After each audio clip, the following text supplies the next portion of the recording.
Peço para que você abra a sua Bíblia comigo no primeiro livro dos Reis, lá no capítulo 18, Antigo Testamento.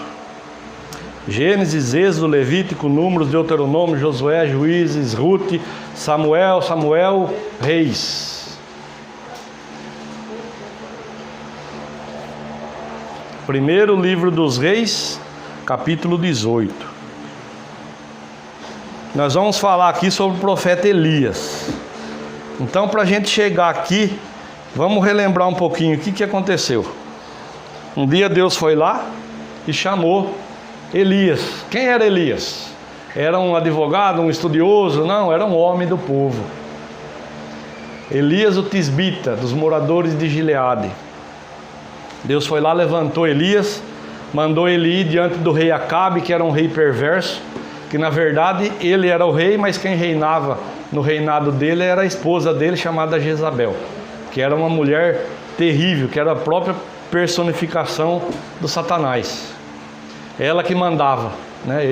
Ela mandava e ele fazia, até o ponto dele gostar. Ele viu a vinha de um homem chamado Nabote e ele achou aquele lugar muito bonito.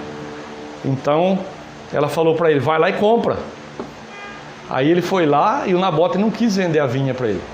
O que ela fez? Mandou matar ele. Mandou matar o Nabote. Chegou no Acabe e falou assim: ó, o Nabote morreu, vai lá e toma posse da vinha lá. Ela chegou a esse ponto. E ela fez coisas muito piores. Mas isso é assunto para outra reunião. Mas o que Deus mandou Elias fazer? Deus mandou Elias ir diante do rei Acabe e falar para ele que não choveria naquela terra, senão diante da oração dele. A partir daquele momento que ele foi e deu o recado para Acabe, o que Deus mandou ele fazer? Vai-te daqui agora e se esconda junto ao ribeiro de Querite. Eu já ordenei aos corvos que leve para você pão e carne de manhã e à tarde, e você vai beber a água do ribeiro. Então ele foi, se escondeu ali. Quem na verdade escondeu ele foi Deus, porque o rei Acabe mandou o exército dele, as pessoas do reino dele, procurar o profeta Elias por toda parte. E eles procuraram o profeta Elias por 3 anos e meio e ninguém achou. E ele não saiu daquele lugar, ele só saiu dali quando o ribeiro secou, porque ficou 3 anos e meio sem chover, então a água do ribeiro secou. Quando não tinha mais água, então ele clamou a Deus, Deus deu a palavra, mandou então ele ir para Sarepta. Deus falou: ó, vai para Sarepta de Sidom, que eu já ordenei uma viúva lá que te sustente. E ele foi, e nós sabemos que ele chegou lá, a viúva não tinha mais nada para comer. Então ele desafiou a ela fazer, com a farinha e o azeite que ela tinha, fazer um bolo para ele, né? E ela foi lá e fez, ao invés de dar para o filho comer, ela deu para o profeta. E aí o que aconteceu? A farinha da panela não acabou e o azeite da botija não secou, até que houvesse chuva na terra. Só que chegou o momento, então, que ele teve que sair dali novamente. Aconteceram muitas coisas, até que chegou o momento que Deus falou para ele: agora vai diante do Acabe novamente, que eu já estou preparando para que venha a chuva sobre a terra. Só que por que não estava chovendo? Primeiro, porque ele orou. Então, enquanto ele não orasse a Deus novamente, não viria chuva. Mas no decorrer da leitura, agora nós vamos entender o porquê. Tinha que ser tirado algo dali. Tinha que ser feito algo que Deus levantou Elias para fazer. Nós conhecemos a história de Elias. Chegou um momento que ele achou que ele era o único que tinha ficado. Ele se amedrontou. Ele pediu a morte para Deus. Ele foi até um lugar lá, ele deixou o servo dele lá, na cidade, e foi para o deserto, deitou debaixo de uma árvore lá e clamou a Deus. Ele queria: Senhor, para mim já basta, eu não sou melhor que meus pais, me leva agora. Ele pediu a morte. Ele estava o quê? Ele estava com depressão, um momento de depressão que ele passou. O profeta Elias. Chegou o dia que ele pediu para Deus: ó, me leva, porque eu não sou melhor que meus pais, o que eu tinha que fazer eu já fiz. Mas ele fez coisas maravilhosíssimas aqui, dirigido por Deus.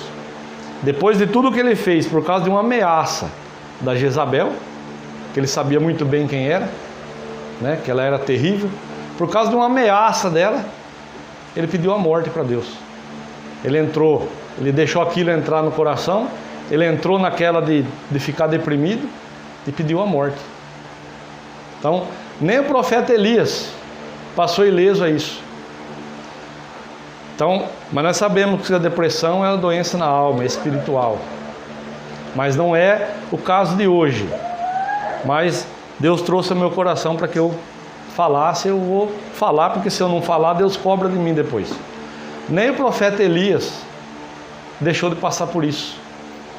Então, se você tem passado por um estado depressivo, não se sinta diminuído, não se sinta menor do que ninguém. Não pense que Deus te abandonou, que Deus não olha para você. Até o profeta Elias passou por um processo igual ao que você passou ou está passando. Então fica firme, não joga a toalha. Assim como Deus livrou Elias desse momento, Deus livra você também. Amém? Preste atenção na palavra de hoje aí, para você entender aquilo que Deus vai trazer ao seu coração, para você sair daqui sabendo o que tem que fazer e fazer no momento seguinte. Amém?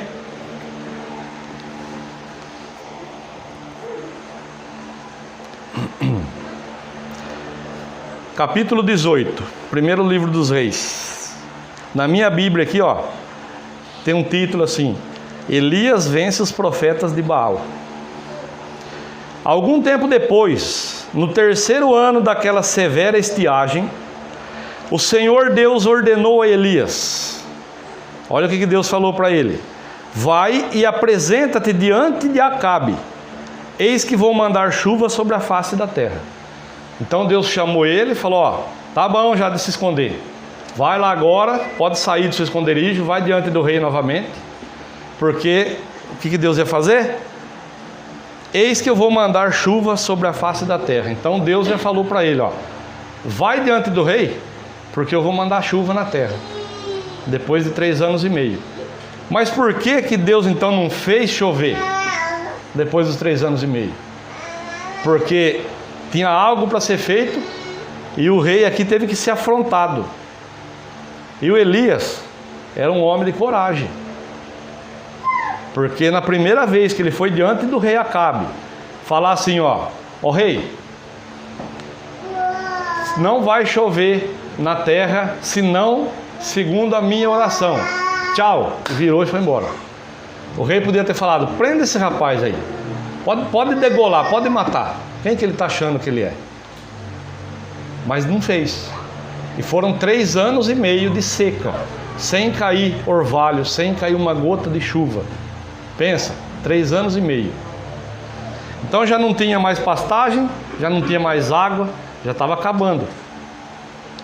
O que Deus fez? Ó, só vou ler esse trecho novamente, ó, a ordem de Deus: vai, apresenta-te diante de Acabe, eis que vou mandar chuva sobre a face da terra. Versículo 2: Elias partiu e foi, a fim de ser recebido por Acabe. A fome era enorme em Samaria. Acabe chamou Obadias, o mordomo e administrador do seu palácio, homem que amava e temia o Senhor. Jezabel estava exterminando os profetas do Senhor. Olha o que ela estava fazendo. É profeta? Prende e mata. Por isso, Obadias reuniu 100 profetas e os refugiou em 2 grutas, 50 profetas em cada uma, e lhes proveu água e comida. Em certa ocasião, Acabe disse a Obadias: vem, nós vamos percorrer a terra procurando todas as fontes e riachos ainda correntes. Talvez encontremos algum capim para manter vivos os cavalos e as mulas, e assim não será necessário matar nenhum dos animais.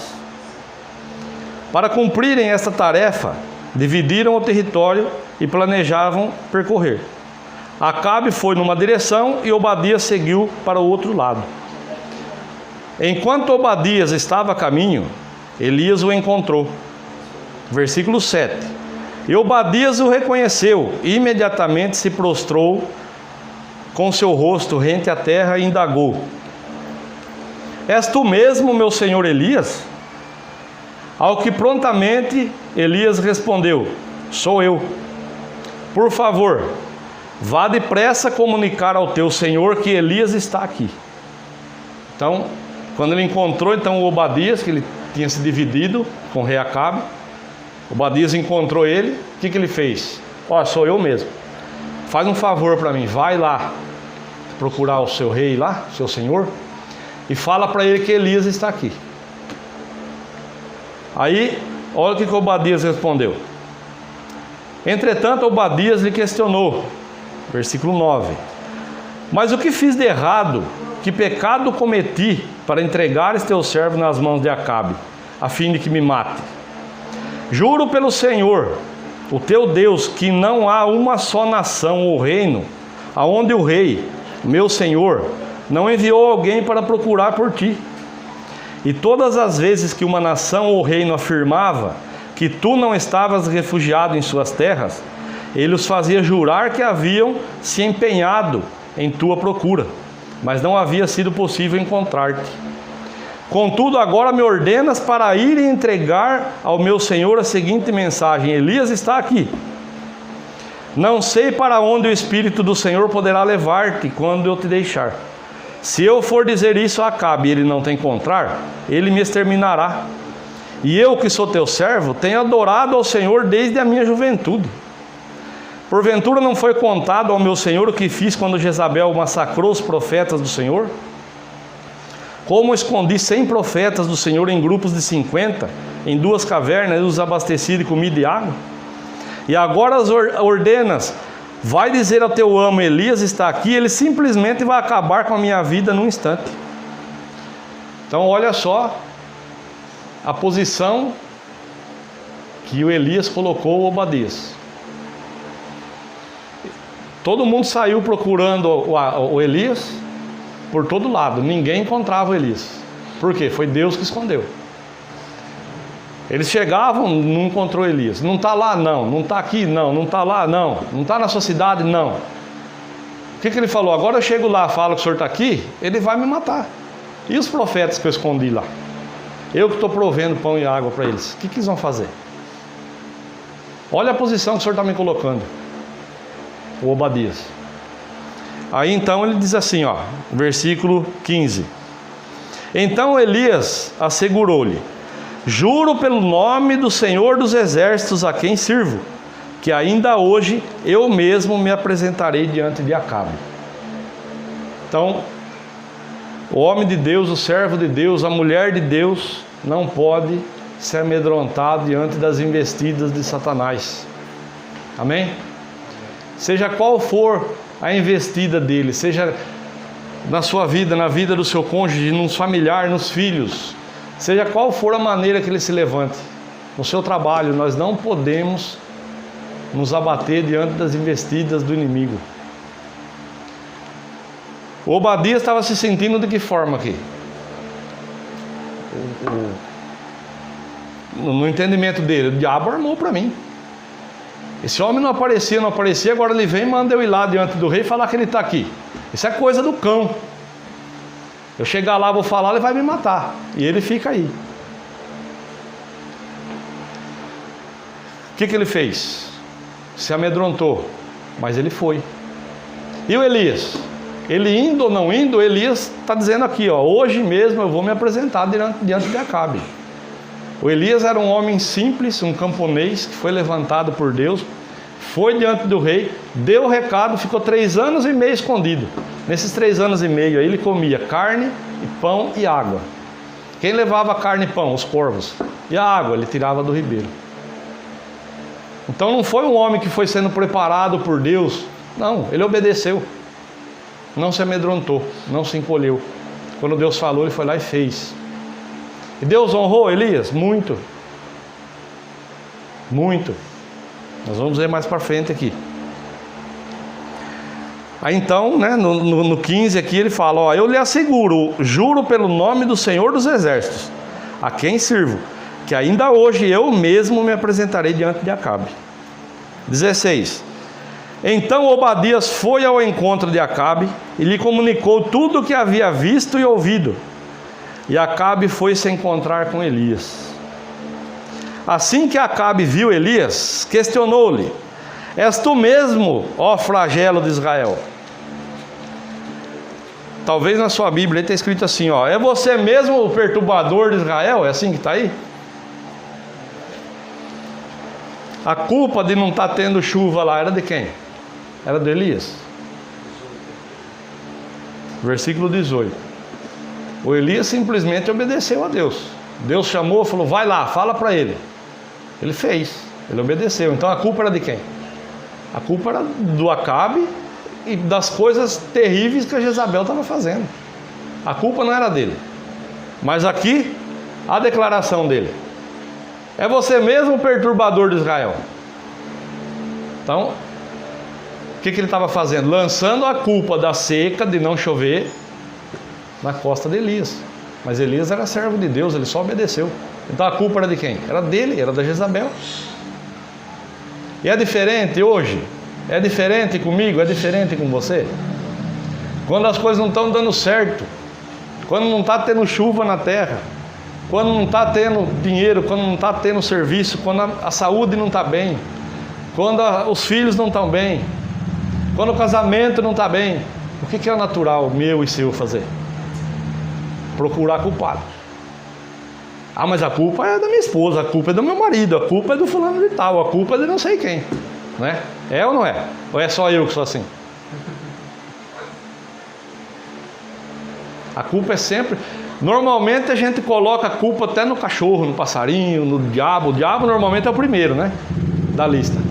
Mas tá errado. O primeiro da lista das coisas que não está dando certo na minha vida sou eu.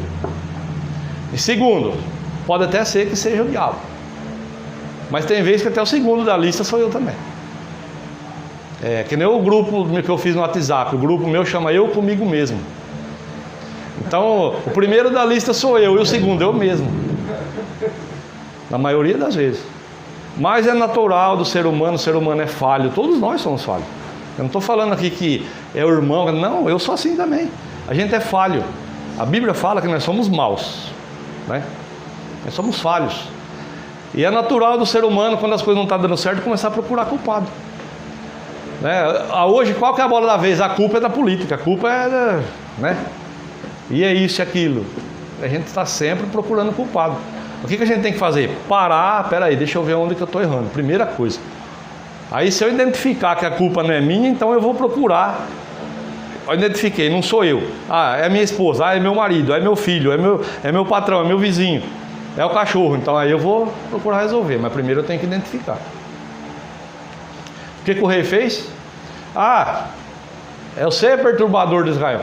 O que ele estava dizendo? É você que causou tudo isso? Olha, não tem comida, não tem capim para os animais, está tudo morrendo de sede, não tem água para nada, nem para fazer comida. Olha o que você fez. Mas o que ele fez? Ele obedeceu a Deus. Ele foi lá e ele deu o recado de Deus para o rei. Por que Deus fez isso? Por causa da maldade da Jezabel, por causa da maldade do Acabe. Afinal de contas, ele era o rei, mas quem governava era ela. Ela fazia e desfazia do jeito que ela queria. E ele assinava. Até parece que nós estamos vendo isso hoje em dia, né? Até parece que nós estamos vendo isso hoje em dia. A esposa vai lá, faz, desfaz, aí o marido vai lá e passa a caneta embaixo, está tudo certo. A história se repete. Não estou falando de ninguém aqui, estou falando de... insinuando de politicagem aí. Mas, amém, deixa isso de lado, isso não faz parte do que nós estamos vendo aqui. Mas, infelizmente, eu cito porque, querendo ou não, nós vivemos debaixo disso, né? Então, a história se repete. Mas vamos lá. Versículo 18. Ao que prontamente Elias respondeu. Então, quando o rei falou assim: é você mesmo que é o perturbador de Israel, que causou tudo isso? Que está diante de mim, é verdade mesmo? Ao que prontamente Elias então respondeu para o rei. Olha o que ele respondeu: não sou eu o responsável pelos muitos problemas que assolam Israel. mas és tu e toda a família do teu pai. Por quê? Pois abandonastes os mandamentos do Senhor e cultuastes aos Baalins. Então, ele precisou que alguém chegasse lá, olhasse nos olhos dele e falasse: você está achando que eu que sou culpado? Eu só obedeci a Deus. Deus mandou, eu vim e falei. O culpado é o Senhor, sua esposa, sua família. Por quê? Pois vocês abandonaram os mandamentos do Senhor e cultuaram aos Baalins. Quem que eles cultuavam lá? Baal e Azerá, que é a representação de Azerá que eu falei para os irmãos domingo, que era o poste ídolo. E o Baal, eles interpretavam que era um deus deles lá. E o povo de Israel estava passando por isso por quê? No entendimento deles, não tinha problema eles cultuarem a Deus, o Senhor dos Exércitos, e cultuarem a outros deuses também, cultuar Baal. Então eles achavam que não tinha problema. Então a gente tem que prestar atenção. Lembra que eu falei alguns dias atrás, eu não me lembro se foi domingo passado, se foi no outro, de a gente produzir deuses na nossa vida e passar a adorar deuses produzidos por mãos humanas, né? Eu falei sobre isso. Os irmãos estavam aqui, os irmãos lembram disso aí, dessa mensagem? Olha só, o povo de Israel, povo de Deus, eles estavam lá, nesse lugar aqui, e para eles era normal. Não, nós somos de Deus, nós servimos ao Senhor dos Exércitos, mas vamos servir Baal também, não tem problema. É grave. Deus fala que Ele é ciumento, não divide a glória dEle com ninguém. Então cuidado. Tudo isso estava acontecendo com o povo por causa da maldade dos governantes e do próprio povo. Eles eram induzidos por Jezabel e Acabe a adorar Baal. Mas nós somos de Deus, mas vamos adorar Baal também, que assim, né, fica bem com o rei e com a rainha também, que né, eles são perversos, vão mandar matar nós. Aí Deus olhou e se compadeceu deles? Não. Deus chamou Elias: vem cá, vai lá diante do rei lá e fala que não vai chover até que você não voltar lá para orar. Então Deus, vamos falar assim, Deus fechou a torneira, deixou eles 3 anos e meio sem água. E sem água, água é vida, né? Sem água não tinha mais nada. Hoje nós passamos meio dia sem água, aí já estava dando desespero. Imagina 3 anos e meio tendo que sair, bater cabeça por aí, procurando um lugar lá para poder catar água e trazer para casa. Ao ponto que eles se dividiram em grupos para ir procurar algum lugar que tivesse capim ainda para cortar, água para catar, para trazer para os animais, para não ter que matar os animais, para não deixar morrer de sede e de fome. A situação era horrível. Mas qual que era o principal de tudo aqui? É porque a Jezabel era terrível, a Acabe era pau mandado dela? Não, porque o povo se corrompeu. O povo era o povo de Deus, o povo que adorava o Senhor dos Exércitos, mas adorava a Baal também, adorava a Azerá também. Então cuidado. Cuidado para que você não passe a adorar deuses estranhos dentro da sua casa, né? Na sua vida, que você não traga para a sua vida algo que não deve mais fazer parte da sua vida, né?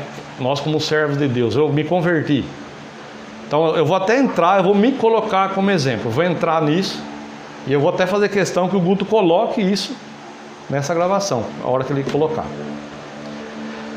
Eu era uma pessoa que eu saía daqui, eu não media esforços para ir em determinado lugar que alguém falava para mim que existia uma pessoa lá que curava, que mudava, que... Eu saía daqui, não sei se eu já falei para os irmãos, mas eu cheguei a sair daqui várias vezes, não foi uma só. Fui lá perto de Lençóis Paulista, num sítio lá, saía da estrada, andava uns 5, 6 quilômetros de terra no meio da cana, depois saía da cana, entrava no meio de um cafezal lá, para ir num centro espírita, porque lá tinha uma pessoa que fazia cirurgia espiritual, que fazia lá as rezas dele, lá tinha mesa branca, e a gente chegava lá e recebia cura. Eu fui várias vezes. Falava de Deus lá? Falava. Lá rezava Pai Nosso, Ave Maria. Lia-se um tal de Evangelho segundo o Espiritismo. Aparentemente, aos olhos humanos, lugar bom, lugar excelente. Opa, achei meu lugar. Mas eu saía daqui, eu ia lá procurando uma ajuda, que a própria pessoa que era o cabeça lá, não conseguia nem falar mais, que estava padecendo de câncer no esôfago. Ele não conseguia fazer nada por ele mesmo, mas aquilo se enchia de pessoas que iam lá, não, porque fulano de tal, ele faz cirurgia espiritual, ele põe a mão lá e o negócio acontece. O que ele fazia? Servia a deuses estranhos, a Baal, aos Baalins. Vamos falar o português claro? Servia demônios. E eu frequentava esse lugar. E outros também. Depois de muito tempo, depois que eu me converti, eu entendi o plano de Deus em tudo isso. Deus me fez conhecer várias vertentes ali para que hoje eu estivesse aqui. Mas tem casos e casos. Tem muitas pessoas que frequentam lugares assim, achando que ali elas vão encontrar cura, vão encontrar libertação, vão encontrar prosperidade, vão encontrar um monte de coisa. O que o povo de Israel estava fazendo? Servia ao Senhor, mas também servia a Baal, servia a Zerá. O que Deus fez? Fechou a torneira para eles. Sofreram pouco? Não, sofreram, bastante. 3 anos e meio de seca, de falta de tudo. Então, cuidado, como eu já falei, cuidado para você não trazer para a sua vida de cristão hoje coisas que não fazem parte da sua vida. Cuidado para você não ir lá no mar do esquecimento, onde Deus lançou tudo o que você fazia de errado, e lançar a vara lá e pescar algo e trazer para a sua vida novamente. Cuidado, isso é muito sério. O que nós estamos vendo aqui? O povo sofreu 3 anos e meio. Quanta gente, quantas crianças que não morreram por causa dessa seca, né? Quantas pessoas que não ficaram desnutridas, quantas pessoas idosas que não morreram por causa dessa seca. A gente lê assim o versículo, né? E a gente tem ali o entendimento, mas para pensar. 3 anos e meio de uma seca severa num lugar deserto. Por causa do quê? Por causa do povo ser teimoso. Eles sabiam, Deus já tinha falado, eu sou Deus ciumento, eu não divido a minha glória com ninguém. Deu os mandamentos lá que nós vimos semana passada, ou semana retrasada, não me recordo. Não faça para vós outros deuses, não se prostre diante dele. A gente faz, às vezes sem perceber a gente faz. Então, meu irmão, minha irmã, cuidado com isso. Cuidado, porque de repente você está passando uma situação, algo na sua vida, que o culpado é você mesmo. Por quê? Você está fazendo coisa que não agrada a Deus. Amém? E tem aquele ponto assim, eu cheguei na igreja hoje. Então o irmão está falando isso, eu não sabia. Tem um peso. Não, mas eu me converti, faz 12 anos já que eu me converti, eu estou aqui pregando o evangelho. Aí amanhã eu monto no meu carro e volto lá. E aí? O peso disso na minha vida, qual que vai ser? Igual se eu tivesse conhecido hoje? Não. Vai ser 12 anos mais pesado. A Bíblia diz, aquilo a quem mais é dado, mais será cobrado. Então o peso é diferente. Então cuidado. Faça uma reflexão. Olhe ao seu redor, veja o seu proceder, o seu modo de falar, o seu modo de pensar, o seu modo de agir. Cuidado para que você não entre no que o povo de Deus entrou aqui,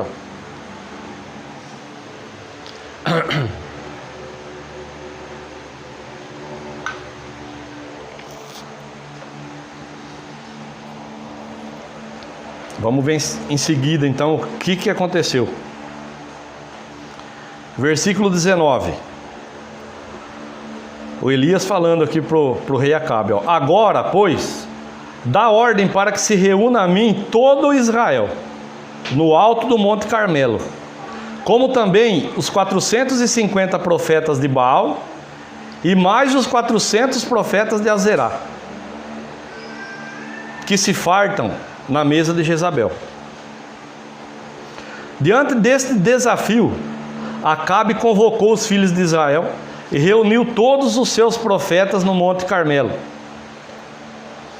Versículo 21. E Elias, aproximando-se de todo o povo, bradou. Olha o que Elias falou para o povo: até quando claudiareis as tuas pernas? Vamos falar na linguagem que está na sua Bíblia aí. Até quando cocheareis entre dois pensamentos? É assim que está na sua Bíblia aí? Vê aí.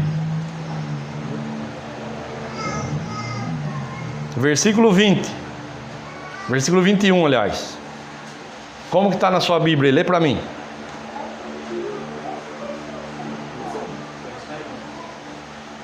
Lê, irmã. Até quando vocês ficarão pulando de um lado para o outro? Lê, Alex. Até quando cocheareis entre os dois pensamentos? Tem uma outra tradução que fala assim: até quando cocheareis entre dois caminhos? O que é cochear? É ficar de um lado para o outro. Hoje eu tô bem, estou nesse caminho. Amanhã eu estou nesse caminho aqui. Vou mudando de caminho, dia por dia. Né? Quando as coisas estão bem, eu estou servindo a Deus, aleluia. Quando as coisas não estão bem, eu paro. Então, antes de qualquer coisa, o que o Elias fez? Ó, vou ler de novo, hein?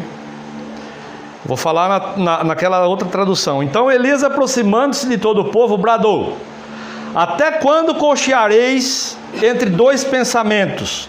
Se o Senhor é Deus, segue-o. Se Baal é Deus, segue-o. O que ele estava dizendo aqui, ó? Ou vocês servem ao Senhor, a Deus dos exércitos, ou vocês servem ao Baal e a Zerá. Não tem como servir os dois.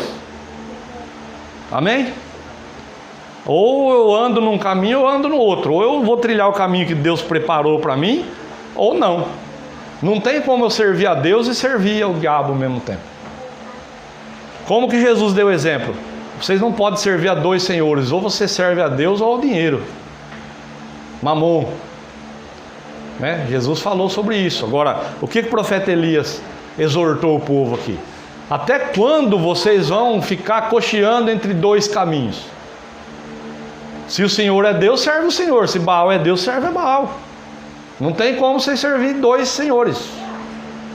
Então agora vamos colocar os pingos nos is. Ele estava dizendo aqui, ó.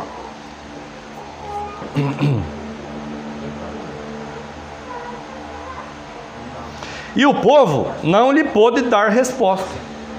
O povo ficou sem resposta. Por quê? Ele chegou ali, bateu o martelo bem de frente. O que vocês estão fazendo? É como se ele estivesse fazendo assim, ó. O que vocês estão fazendo? Vocês não são o povo de Deus? O povo que Deus escolheu para tirou da escravidão do Egito. O que vocês estão fazendo, gente? Sem querer, vocês estão servindo, vocês sem perceber, vocês estão servindo a Baal, vocês estão servindo a Zerá. É demônio. Vocês não sabem que não pode? Era assim que ele estava dizendo.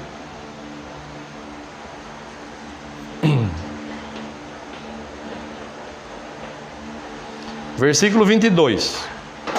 Então Elias exclamou diante do povo: sou o único dos profetas do Senhor que restei. No entanto, os profetas de Baal são 450. Olha o desafio dele agora, ó. Deem-nos 2 novilhos, que eles escolham um para si e depois de esquartejá-lo, o depositem sobre a lenha, sem atear fogo. Prepararei o outro novilho sem pôr fogo também. Invocareis depois o nome do vosso Deus, de D minúsculo, ó. E eu invocarei o nome do Senhor. A divindade que responder enviando fogo, esse é Deus. E todo o povo respondeu a uma só voz: falaste com sabedoria, assim seja. Então o que o povo fez diante do desafio dele? Gostei disso aí. O povo falou: gostei disso aí. Vamos ver então quem que é Deus. Vamos tirar a prova. O Elias então fez prova com Deus aqui. Então, diante do que você está passando, faça a prova com Deus, mas primeiro se certifique de que você está realmente servindo a Deus por coração inteiro. Amém? Faça a prova com Deus diante do que está acontecendo na sua vida. Mas antes de fazer prova, certifique se eu estou servindo a Deus com o coração inteiro. Certifique-se. Deus não aceita 99%. Ou eu sirvo a Deus 100%, ou eu não sirvo para servir a Deus. Ele quer meu coração 100%. Ou eu confio que Ele é Deus e Ele vai solucionar todos os problemas da minha vida, Ele vai mudar a minha vida, ou Ele não vai fazer. 99% não é 100%. Amém? 25.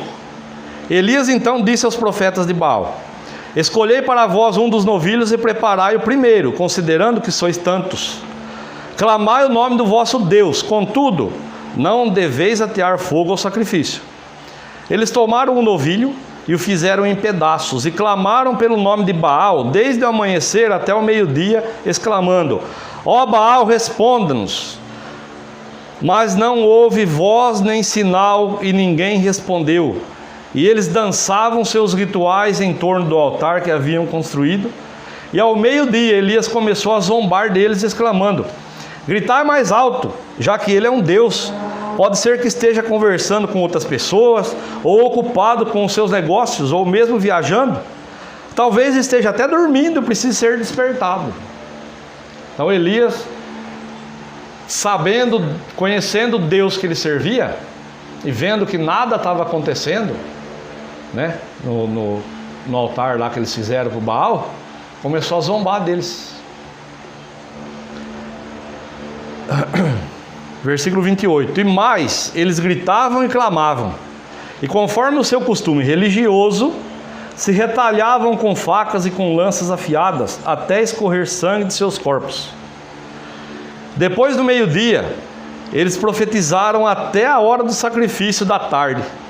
Contudo, não aconteceu nada. Olha só, nenhuma voz, nenhuma resposta, ninguém atendeu àquela invocação. Ou seja, se tem alguém que pode fazer alguma coisa por mim, se tem alguém que pode fazer alguma coisa por você, que pode mudar a sua vida, é Deus. Fora dele, não há outro. Então, se eu começar a trazer coisas de volta para a minha vida, começar a fazer deuses para a minha vida novamente, nem Ele vai fazer algo por mim, nem o Senhor dos Exércitos. Por quê? Eu estou fazendo algo que desagrada a Ele e Ele não vai atender a minha oração. Aí eu vou ficar pastando na mão do diabo e falando assim: Senhor, por que isso? Por que aquilo? Por que que não muda? Por que que não acontece? Por que está demorando? O que estava acontecendo com esse povo aqui. Amém? Então cuidado.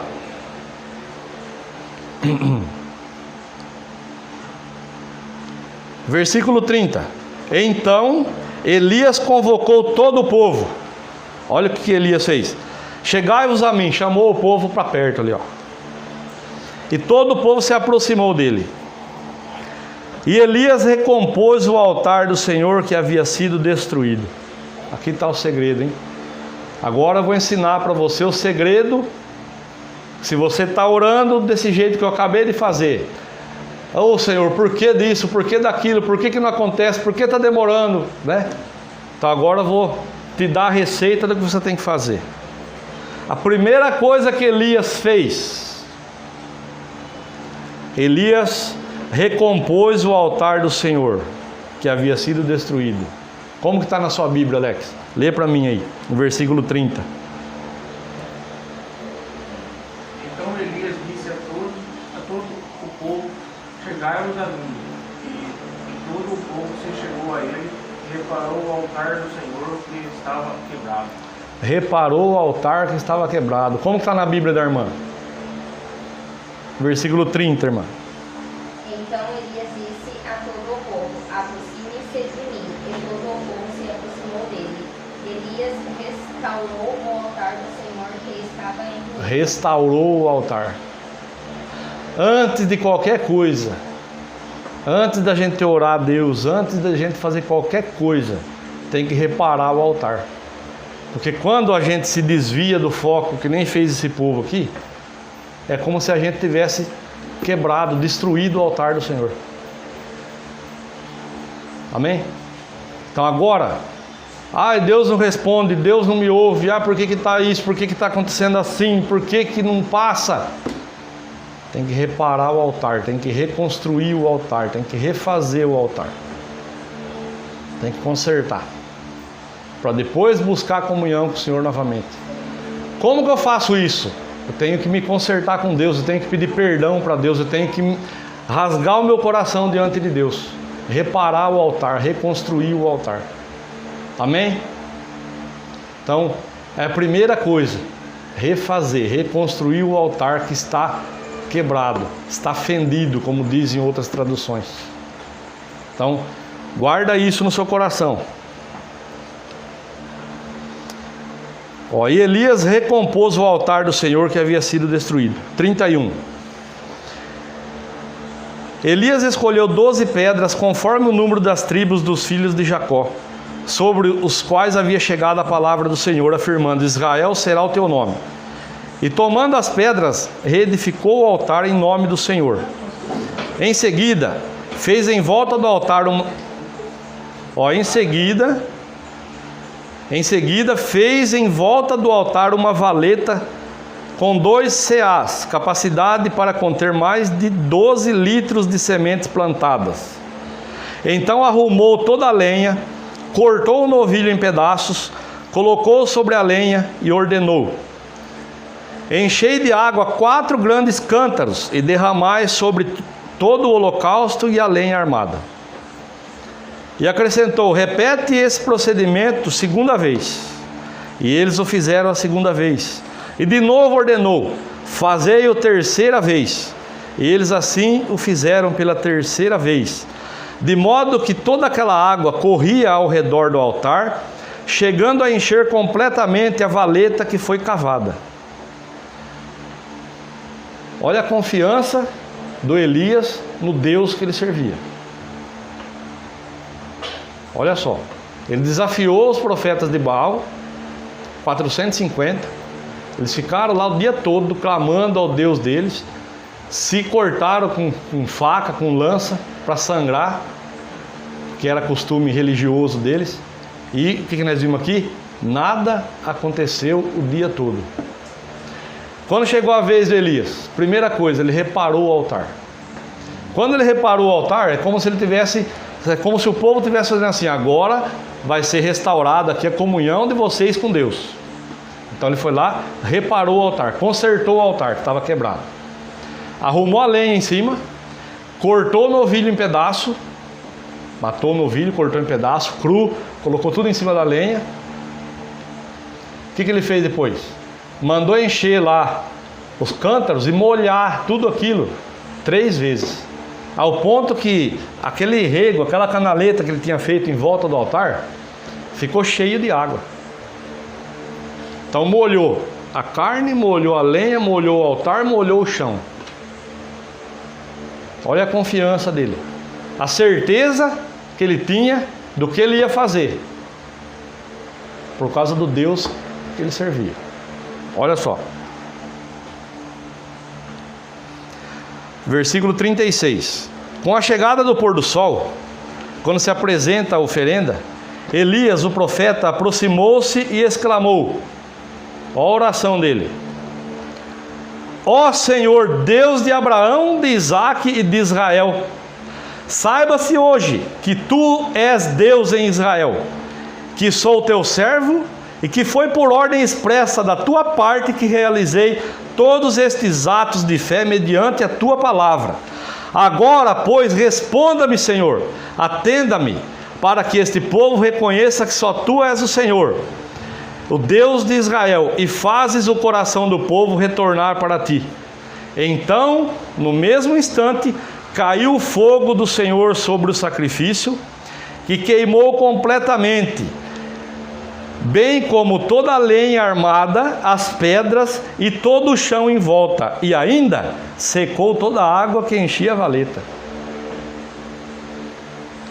Elias orou, clamou a Deus ali, e Deus fez o quê? Respondeu. E por que Deus não respondia antes? Por causa do povo que se corrompeu, Por causa do povo de Deus que estava procurando outros deuses, estava procurando outras maneiras de resolver o problema deles. Nós vimos alguns dias atrás, o rei, não me recordo o nome dele, preguei sobre ele semana passada, não estou me recordando o nome dele, mas diz assim, que ele foi acometido de uma grande enfermidade nos pés, né? E diz assim, mas não buscou ao Senhor antes aos médicos, e padeceu daquela enfermidade. É errado buscar os médicos? Não. Mas primeiro ele tinha que clamar a Deus. O que o povo aqui fez? Ao invés de clamar a Deus, eles faziam sacrifício a Baal, eles faziam sacrifício a Azerá. Tinha 450 profetas de Baal e 400 da Azerá. Esse povo, esses profetas viviam do quê? Do que o povo fornecia para eles.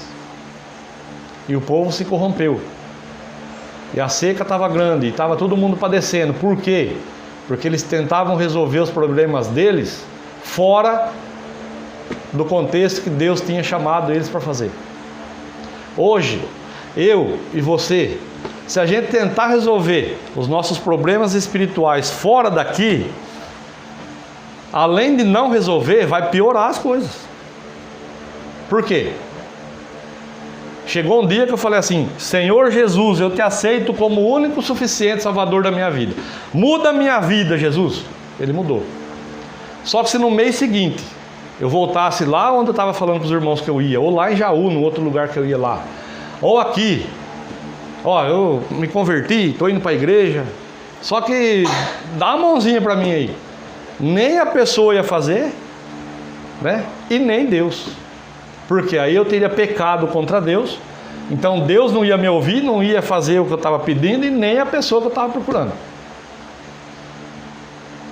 E eu não sei se os irmãos já ouviram, o diabo também faz milagre. Já ouviram isso? Alguém já ouviu? Eu ouvi isso de uma pessoa quando eu me converti. Ó, cuidado, hein, o diabo também faz milagre.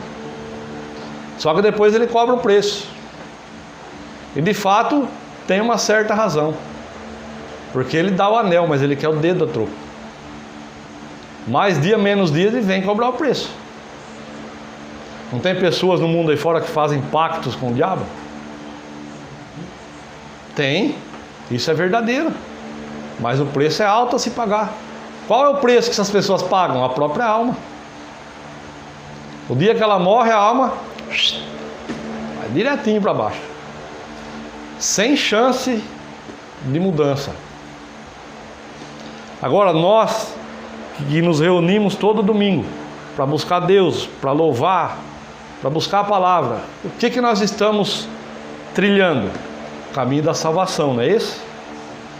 E no caminho da salvação não cabe outro Deus além do Deus de Israel, o Senhor dos exércitos, esse a quem nós servimos através do sacrifício do Filho dele, Jesus Cristo, na cruz do Calvário. Nada, nenhum e nem ninguém pode mudar nada mais na nossa vida, além de Deus, né? Salvo, né? Eu vou fazer uma ressalva aí, tem alguém sim que pode fazer. Se chama Satanás, o seu opositor, o destruidor. Que ele vai usar essa situação para te escravizar novamente, para te levar lá no lugar onde Deus te tirou e te prender lá novamente e pisar em cima de você até ele te destruir. Se qualquer um de nós agir da forma que esse povo estava agindo, Deus não pode operar mais, né? Os deuses estranhos deles não faziam nada. Só que se nós tomarmos a mesma atitude que eles tomaram, existe o nosso opositor, que se chama Satanás, que quer roubar, matar e destruir. Ele vai fazer de tudo para te levar, para me levar até onde a gente estava preso lá, assim, ó. E Jesus foi lá e nos soltou, nos tirou, nos lavou. Ele quer levar a gente de novo naquele lugar.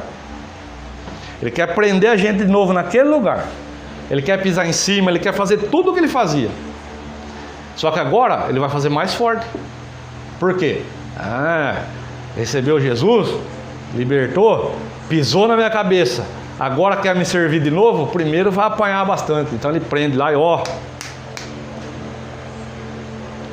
O intuito do diabo é esse. Então cuidado para você não agir da forma que agiu esse povo. Toma cuidado. Amém? Eu também tenho que tomar cuidado. Eu estou falando para os irmãos aqui, eu tenho que tomar cuidado. A palavra veio primeiro para mim. Sozinho lá na minha mesa. A palavra veio primeiro para mim. Deus veio, bateu em mim com essa palavra. Então eu tenho que fazer. E agora eu estou falando para os irmãos. Irmãos, façam. Tomem cuidado. Amém? Vou continuar aqui que nós estamos acabando. Deixa eu me localizar aqui de novo. Versículo 39, ó. Então depois que ele clamou, Deus veio com fogo até as pedras que estavam ali no altar, o fogo queimou. 39. Assim que o povo testemunhou todo esse acontecimento diante dos seus olhos, imediatamente todos se prostraram com o rosto em terra e clamaram a uma só voz: só o Senhor é Deus, só o Senhor é Deus. Mas precisaram pastar bastante primeiro, né?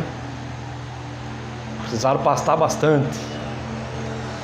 Então Elias lhes ordenou: prendei agora mesmo todos os profetas de Baal, que nenhum deles escape. E o povo os prendeu. Elias fez-os descer para próximo do riacho de Quizon, e lá os degolou a todos. Versículo 40 eu estou aí. Então depois que Elias clamou, que Deus fez tudo aquilo, qual que foi a ordem que Deus deixou para Elias? Agora prende todos esses profetas de Araque aí, ó. Pode passar fio de espada todos eles. Foram 850 pessoas. Está dizendo aqui, ó, e matou a todos.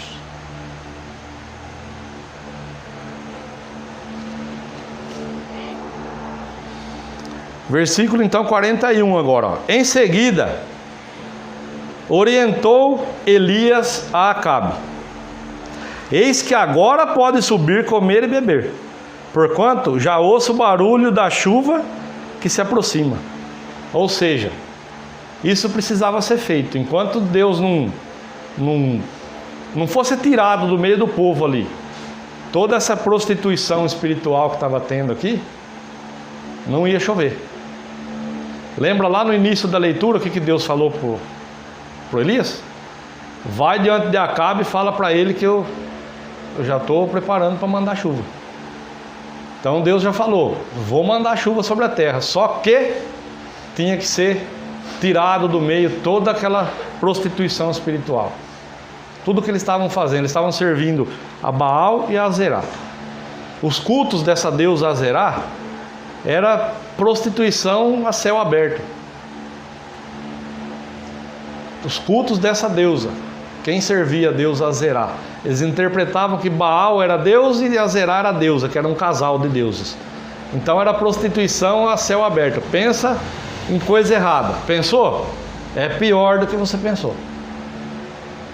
Então, todo mundo, né, se pendia: opa, eu também vou. Prostituição a céu aberto. Tinha que ser tirado. A partir do momento então que Elias foi lá, fez tudo, executou o plano de Deus ali e limpou o lugar. Então agora, em seguida, né, versículo 41, então Elias falou então para o rei Acabe: ó, eis que agora você pode subir, comer e beber, porquanto eu já ouço o barulho da chuva que se aproxima. 42. Enquanto Acabe caminhava para o seu desjejum, para ir comer, né, Elias subiu ao cume do Monte Carmelo, prostrou-se, inclinou-se até o chão e colocou o rosto entre os seus joelhos. O que Elias fez então com tudo isso aqui que eu falei para os irmãos? Elias foi lá e se prostrou, rosto em terra, boca no pó, e foi orar, foi falar com Deus. Então ordenou ao seu servo: sobe agora e olha para o oeste, para o lado do mar. Ele subiu, olhou e disse: não há nada lá, meu senhor. Mas Elias ordenou: retorna ao mesmo lugar 7 vezes. Elias continuou orando ali, na posição que ele estava. Ele orava, vai lá ver. O rapaz foi lá: ainda não tem nada não, meu senhor. O céu está limpinho. E ele ali, em oração, perseverando em oração. Vai lá ver. Ó, não tem nada não. Até que na 7ª vez, ó. Na 7ª vez, versículo 44. Exclamou o servo: há uma nuvem que se levanta do mar, mas do tamanho da mão de um homem. Então, o rapaz foi lá 7 vezes, Elias lá, boca no pó, orando, falando com Deus.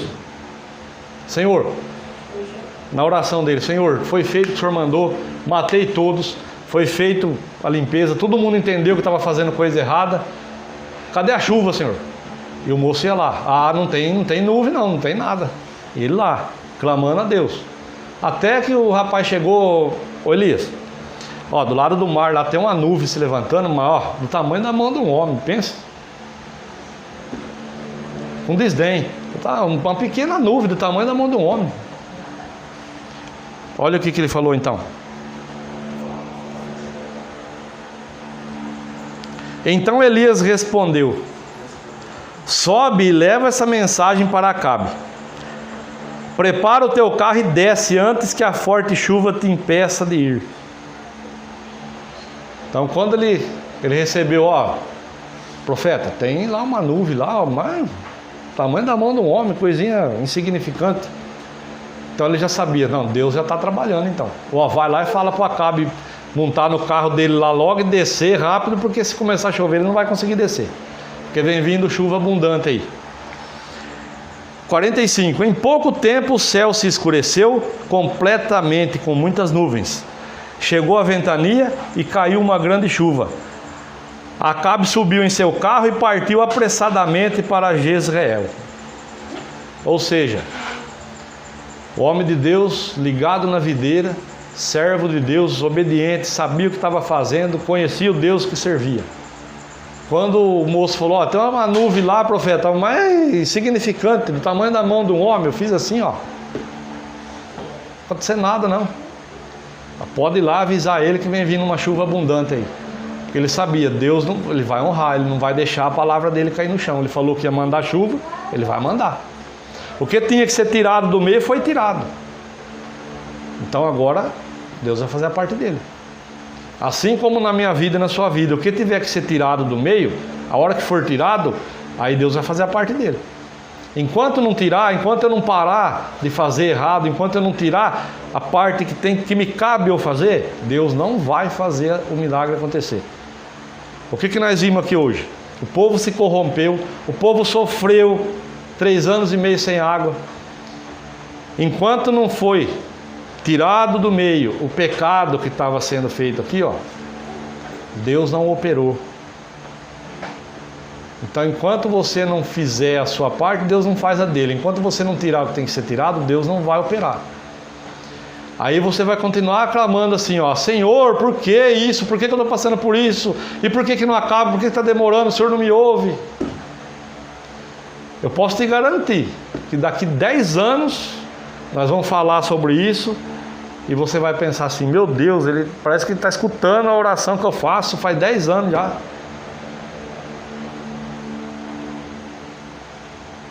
Grave, né?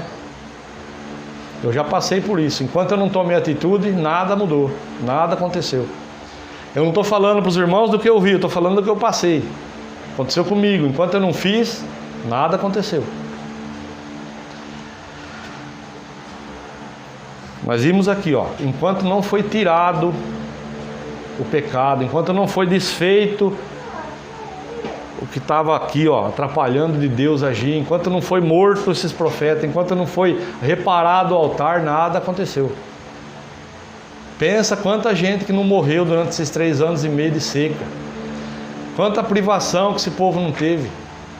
Quantas e quantas vezes pessoas no meio do povo de Deus aqui, do povo de Israel, não botavam o joelho no chão dentro de casa e clamavam a Deus e falava dessa forma que eu falei para os irmãos, e Deus não respondia. Por quê? Vocês estão servindo a Baal, vocês estão servindo a Zerá, vocês estão pecando. Não adianta vocês orar que eu não vou fazer. Grave, né? Então, pensa, medita muito bem. Não é para ninguém falar nada para mim sobre isso aqui. É para você falar com Deus. Deus trouxe a palavra, algo Ele te transmitiu. Assim como Ele transmitiu para mim, algo Ele transmitiu para cada um em particular. Agora cabe a cada um em particular resolver a pendência que tem que resolver, né? Reparar o altar, fazer o sacrifício, mudar o que tem que ser mudado e exterminar os profetas de Baal e os profetas de Azerá que agem na sua vida mesmo inconscientemente. Enquanto tiver ali profeta de Baal, profeta de Azerá e altar quebrado, Deus não pode operar. Eu sinto lhe informar, enquanto você não fizer isso, a sua situação não vai mudar. Então, diminui de perguntar por quê e gasta esse tempo para consertar as coisas. Amém? Curva a sua cabeça, feche seus olhos. Senhor, em nome de Jesus, assim como o Senhor trouxe ao meu coração essa palavra, assim como o Senhor tratou comigo, o Senhor me fez lembrar, Senhor, das coisas, dos lugares, meu Deus, que eu frequentava. O Senhor me mostrou que tudo que acontecia na minha vida era por causa daquilo. Assim, meu Deus, o Senhor trouxe ao meu coração que trouxesse essa mensagem para os meus irmãos nessa noite. Assim eu fiz, Senhor. Então eu peço, meu Deus, que em nome de Jesus, o Senhor ajude, meu Deus, a cada um dos meus irmãos, das minhas irmãs, que ouviram essa mensagem, que estão aqui nessa noite, a tomar as atitudes necessárias. Eu peço, Senhor, que o Senhor prepare o caminho, para que tudo seja feito de acordo com a Tua vontade, de acordo com a Tua direção, para que assim, meu Deus, o mal seja tirado do meio do casamento, do meio da vida financeira, do meio da empresa, do meio da vida espiritual dessa pessoa, para que o Senhor possa operar. Pai, em nome de Jesus, nós te pedimos. Continua, meu Deus, nos abençoando, continua nos capacitando, continua nos preparando, continua, meu Deus, nos blindando com a Tua santa e maravilhosa palavra, assim como o Senhor tem feito, e essa noite não foi diferente. Pai, nós te louvamos e te agradecemos por mais essa oportunidade, em nome de Jesus, e você diz amém e graças a Deus. Amém, irmãos?